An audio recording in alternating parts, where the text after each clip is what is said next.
Mega star দেবদার অনুরোধে মুখ্যমন্ত্রী মমতা বন্দ্যোপাধ্যায়ের নির্দেশে একটা স্ক্রিনিং কমিটি গঠন করা হয়েছিল আমাদের টলিউড ইন্ডাস্ট্রিতে।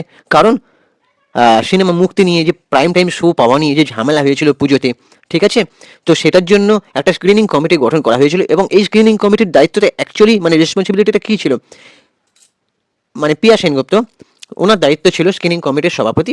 ওনার দায়িত্ব ছিল কোন ছবি কখন মুক্তি পাবে সেটা ঠিক করে দেওয়া, এবং প্রাইম টাইম শো যাতে পায় সব ছবি সেটা থেকে গুরুত্ব দেওয়া, আর কোনো রকম ঝামেলা ঝঞ্ঝাট যেন না হয়।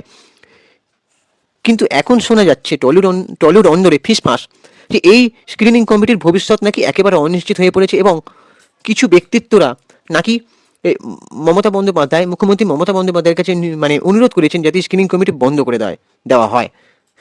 মানে ভাবতে পারছো তোমরা, একটা হাস্যকর জিনিসে পরিণত হচ্ছে জিনিসটা। সত্যি আমি বলতে বাধ্য হচ্ছি, আমরা বাংলা সিনেমাকে সাপোর্ট করে সব সময় ভিডিও বানিয়ে এসেছি যাতে বাংলা ইন্ডাস্ট্রি জয় জয়কার হয়, ঠিক আছে। তো আজকে এই জিনিসগুলো যেগুলো হচ্ছে, এবার কিছু বললেই, আমরা যদি কিছু বলি বা কেউ যদি কিছু বলে, তখন তাদের দোষ হয়ে যায়, ঠিক আছে। সব থেকে বড় প্রবলেম হচ্ছে এই ধূমকেতু সময়টাকে নিয়ে আমার যতদূর মনে হয়। তো তোমরা প্লিজ চ্যানেলটাকে সাবস্ক্রাইব করে দাও এবং ভিডিওটাতে একটা লাইক দাও, ঠিক আছে। এই যে ধূমকেতু ছবিটার সময় একটা বড় বলিউডের ছবি ওয়ার 2 ছবিটা রিলিজ হওয়ার কথা ছিল, যে বলিউড ছবিকে এতটা মানে প্রাধান্য যাতে না দেওয়া হয় এবং বাংলা ছবি যাতে বলিউড ছবির চাপে পড়ে কোণঠাসা না হয়ে পড়ে, সেটার অনুরোধেই কিন্তু দেবদা এবং বুম্বাদা সাইন করে মমতা বন্দ্যোপাধ্যায়ের নির্দেশে ধূমকেতুকে প্রাইম টাইম শো দেওয়া হয়েছিল। এবং মমতা বন্দ্যোপাধ্যায় বলেছিলেন যে সব ছবিকে, বাংলা ছবিকে আগে অগ্রাধিকার দিতে হবে। আর ঠিক সেই কথাকে কেন্দ্র করি, ঠিক সেই ব্যাপারটাকে কেন্দ্র করি একটা দানা বাঁধে, সেটা হচ্ছে পুজোয় 2025-এর পুজোয়। এবারে কি হয়েছে, রঘু ডাকাত, দেবী চৌধুরানী, যতকাণ্ড কলকাতাতে, রক্তবৃষ্টি, তার মধ্যে রঘু ডাকাত এবং রক্তবৃষ্টির একটা মানে লড়াই দেখা গিয়েছিল। ঠান্ডা লড়াই নয়, গরম গরম লড়াই, ঠিক আছে। সো একে অপরের দিকে কোণ ঠাসা করা, মানে খারাপ কথা বলা, করা, এই জিনিসগুলো পাবলিকালি উঠে এসেছিল, ঠিক আছে। সো এই যে প্রাইম টাইম শো না পাওয়া, সব ছবি সমান গুরুত্ব পায়নি, মধ্যখানে দেবী চৌধুরানী মার খেয়ে গেল, কারণ দেবী চৌধুরীর বাজেটটা বেশি ছিল। আমি ওই ছবিটাকে সবসময় সাপোর্ট করে এসেছি, একটাই কারণ, সেটা ভালো ছবি ছিল, যথেষ্ট রিভিউ রেটিং ভালো ছিল, ঠিক আছে। তো এই এই এই ব্যাপারগুলো হওয়াতে তারপরে আবার একটা স্ক্রিনিং কমিটি গঠন করা হলো, যাতে ডিসেম্বরে এই প্রবলেমগুলো, খ্রিসমাস বা কোনো সময় ছবি মানে ফেস্টিভ্যাল রিলিজ নিয়ে যাতে প্রবলেম না হয়, এটাই হচ্ছে স্ক্রিনিং কমিটির দায়িত্ব ছিল।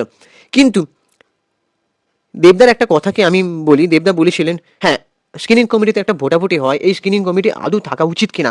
এবারে আমি বলে রাখি, এই স্ক্রিনিং কমিটি আদৌ অন্য কোনো ইন্ডাস্ট্রিতে আছে কিনা সেটাও কিন্তু জানা নেই। তবে এই স্ক্রিনিং কমিটি থাকা উচিত কিনা সেটা নিয়ে একটা ভোটাভুটি হয়, এবং নাকি 12:1, এবং সেই নোটাই ভোট দিয়েছিলেন একমাত্র নাকি দেবদা।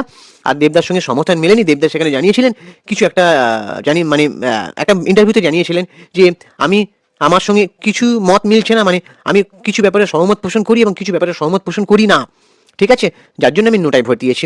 আর দেবদা, এটাও শোনা যাচ্ছিল নাকি স্ক্রিনিং কমিটি দেবদাকে পুজোয় সিনেমা নিয়ে আসতে বারণ করেছিলেন, সেই জন্য দেবদা পুরোপুরি ওটাকে সমর্থন করেননি। আর দেবদা যতদূর শোনা যায় 3টে বড় বড় ফেস্টিভ্যালকে বেছে নিয়েছিলেন, সেটা হচ্ছে ক্রিসমাস, পুজো এবং স্বাধীনতা দিবস। যতদূর মনে হয় ক্রিসমাস এবং পুজোটা দেবদার দখলে যেন থাকে, এটা দেবদা চেয়েছিলেন। আর দেবদা আরেকটা ইন্টারভিউতেও বলেছিলেন যে যে যে যে বক্স অফিস দিচ্ছে সে কেন শো বেশি চাইতে পারে না, এবং সে কেন পুজোয় সিনেমা নিয়ে আসতে পারবে না, ঠিক আছে। তো বাংলা ইন্ডাস্ট্রির উন্নতির জন্য কেউ লড়ছে না, সবাই দেবের বিরুদ্ধে লড়ছে, এরকম দেবদাকে নানান রকম কথা বলতে শোনা গেছে। সো তারপরে আরেকটা খবর, ওই যে স্ক্রিনিং কমিটি হওয়ার পর থেকে স্ক্রিনিং কমিটির ওপর একটা আরও বাড়তি দায়িত্ব এসে পড়েছিল, সেটা হচ্ছে টলিউড সেলিব্রিটিদের ওই যে ছবি নিয়ে বিকৃত করা, তারপরে টোল করা, অসম্মান করা, ব্যক্তিগত আক্রমণ করা, সেটার ব্যাপারেও তারা লালবাজার থানায় অভিযোগ দায়ের করেছেন। সো তারপরে নাকি প্রযুক্তিগত টেকনিক্যাল ইস্যু ব্যবহার করে নাকি ছবির রেটিং কমিয়ে দেওয়া, এগুলো নাকি যতদূর খবরে ফাঁস, এটা আমার কথা নয়, এই অভিযোগের তীর নাকি একজন বড় তারকা এবং প্রযোজকের উপরেই। সেটা তোমরা কার কথা বলছি বুঝে নাও, এটা আমি একটা নিউজ মিডিয়ায় লেখাটা দেখলাম। সো এবারে এই স্ক্রিনিং কমিটির ভবিষ্যৎ একেবারে কি মানে অনিশ্চিত, ভবিষ্যৎ অনিশ্চিত বললে বলা ভুল, অন্ধকার। কারণ এই স্ক্রিনিং কমিটিতে নিয়ে দেবদা আরও একটা কথা বলেছিলেন যে এই স্ক্রিনিং কমিটি গঠন করার মানে হচ্ছে সবকিছু সমাধান হয়ে যাওয়া। আগে তো স্ক্রিনিং কমিটি ছিল না, সেখানে শ্রীকান্ত মোহতা, সুন্দর ফিল্মসের সাথে কথা বলে ব্যাপারটা মিটে যেত, দেবদা এটাই বলছেন। কিন্তু স্ক্রিনিং কমিটি গঠন হওয়ার পর থেকে ঝামেলাটাই বেশি হচ্ছে, ঠিক আছে। তো এই হচ্ছে ব্যাপার। এবার কতগুলো ঘটনা যদি আমরা বিশ্লেষণ করে বুঝতে পারি যে আদৌ স্ক্রিনিং কমিটি গঠন করে কোনো লাভ হচ্ছে না, ঠিক আছে, এটা আমরা বিশ্লেষণ করে এটা বুঝতে পারছি। কারণ স্ক্রিনিং কমিটি হওয়ার পর থেকে সব কিছু আরও ব্যাপারটা ঘেঁটে যাচ্ছে, মানে। আর দেবদা বলতে চাইছেন তার যখন বক্স অফিস আসছে, তাহলে সে কেন পারবে না, সে কেন বাড়তি সুবিধা পাবে না, এটা একটা বলেছে। আবার দেবদাকে অনেক কথাও বলতে শোনা গেছে যে আমি 20 ইয়ার্সের মানে অভিনয় জীবনে আমি পলিটিক্স কোনোদিনই সিনেমাতে ঢোকাইনি। সো এটা এতটা তো আমরা সত্যটা যাচাই করতে পারবো না, তবে এটুকু বলতে পারি যে স্ক্রিনিং কমিটি গঠন করে কতটা লাভ হচ্ছে না হচ্ছে সেটা তোমরাই বলতে পারবে। কারণ এটুকু বলতে পারি, এটুকু চাইতে পারি, আমাদের কিছু বিশেষ বলার নেই, তবে আমরা তো বাংলা সিনেমাকে সাপোর্ট করে ভিডিও বানাই। তবে আমাদের কাছে একটাই চাওয়া, আমাদের মানে একটাই অনুরোধ যে বাংলা সিনেমা এগিয়ে যাক, আবার আগের মতন বাংলা ইন্ডাস্ট্রি তার ছন্দে ফিরুক, আর বাংলা ইন্ডাস্ট্রির জয় জয়কার হোক, সবাই এক হয়ে মিলেমিশে কাজ করুক, আমরা যেন আরও তাদেরকে সাপোর্ট করে ভিডিও বানাতে পারি, মানুষজন যেন বাংলা সিনেমা মানে দেখে, আর সাউথ ইন্ডাস্ট্রির মতন বাংলা ইন্ডাস্ট্রিও একটা প্যান ইন্ডিয়া লেভেলে এগিয়ে যাক, এটাই চাইবো। আশা করি একদিন সব ঠিক হয়ে যাবে। সো দেবদাও একটা কথা বলেছিলেন যে এখন মানুষজন বদলে গেছেন, তো সব ঠিক হয়ে যাবে, এটাও দেবদাও বলেছিলেন। এবার দেখা যাক কি হয়।